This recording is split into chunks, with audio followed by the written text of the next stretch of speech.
32, we're saying worship is more than just music. Our scripture for today is John 8:32. John 8:32 says, "Then you will know the truth, and the truth will set you free." Then you will know the truth, and the truth will set you free.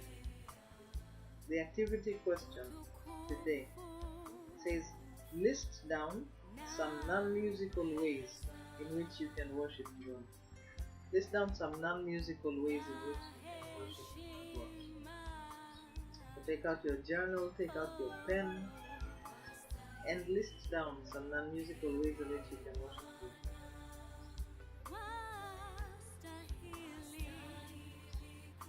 Ooh. Apart from music, worship includes prayer, testimony, preaching, encouraging, giving, serving, and lifestyle, as we have discussed earlier. Music is a very powerful tool. It can move people to joy or tears, celebration or reflection.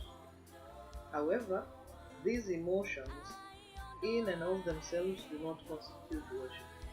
And sometimes we get a little confused when we sing songs and we jump and we dance and we sweat and we have all this routine or dance patterns. We do the electric slide, we do the shuffle, we go to the front of the sanctuary and we dance, and when the song ends, we turn around and go back and sit down.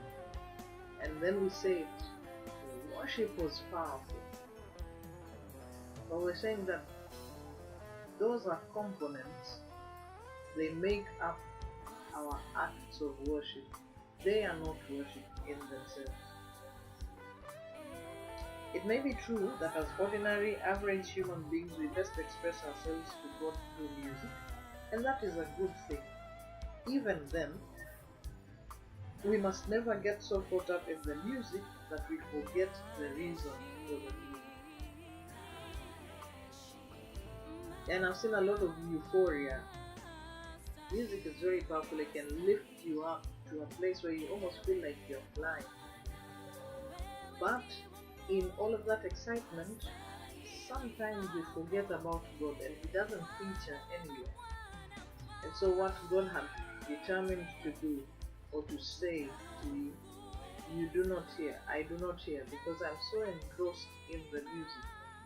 I'm so concerned about how the dance will flow, or how the guitar solo will flow, how the drummer plays, and then God is the last thing on my heart or my mind. We're saying this should never be allowed to happen.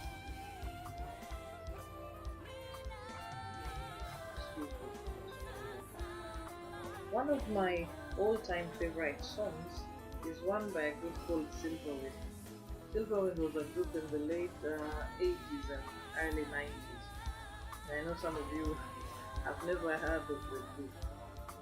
Even when I heard about it, I was a child, and it was either my older brother's cassette or my mom's, I cannot remember, but I heard a song done by Silverwind. I will never forget it. They did a song titled The Reason We Sing. Maybe you can find it on the internet if you look. The Reason We Sing, it stated in its chorus, and this is what it said: the reason we sing, the reason we lift our voice is more than just making harmony. It said, the reason we sing is to praise the one who gave his life to be the reason we sing. And if you knew Silverwind, their harmonies were tight, their music was brilliant. But they said, we are doing this music. It's more than just about making harmony. It is to praise the one who gave us a reason to sing. He gave his life to save us. Now we have a reason to sing. As worshippers, the Lord Jesus Christ needs to be our reason for singing. Who He is, what He has done, what He is able to do, battles He has fought for us, victories He has won. the works of his mighty hand, his promises to us from his word. These should be what informs the content of our music. So I'm inviting you to go and check the content of your music again as I check mine. What is it about? Is it about Jesus? About what he has done? About who he is? You'll be surprised. Music should serve the lyrics of our songs and not vice versa. Music is but a carrier of God's truth. It is not the truth itself. So we have to remember, music is not the truth, it's not the gospel. The gospel and the truth is God's word, not the music. Music carries the truth, so we should ensure always that in our music the truth is carried. We ought therefore to be careful that we do not let the music drive away our worship. Let me read that again. We ought to be careful that we do not let the music drive away our worship.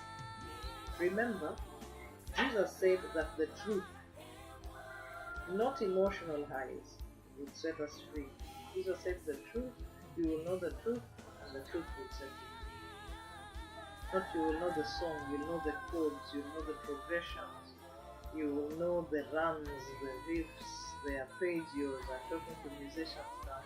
You will know the chops, the licks, and they will set you free. Now, Jesus said the truth will set you free.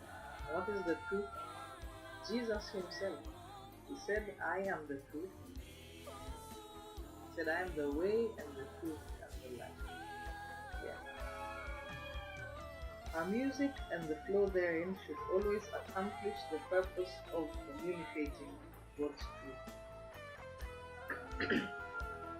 A prayer thought: pray that each and every act of worship that you do will communicate the truth of who God is to those around you, so that they too may get to know Him for themselves.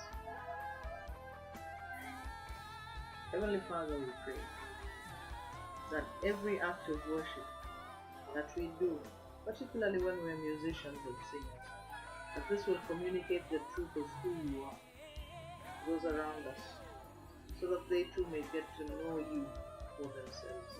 In Jesus' name we pray. Amen. Our memory verse, Psalm chapter 100 verse 3. It says, know that the Lord is God. It is He who made us, and we are His. We are His people, the sheep of His pasture. Amen. That's our second day of this week. I hope you're learning.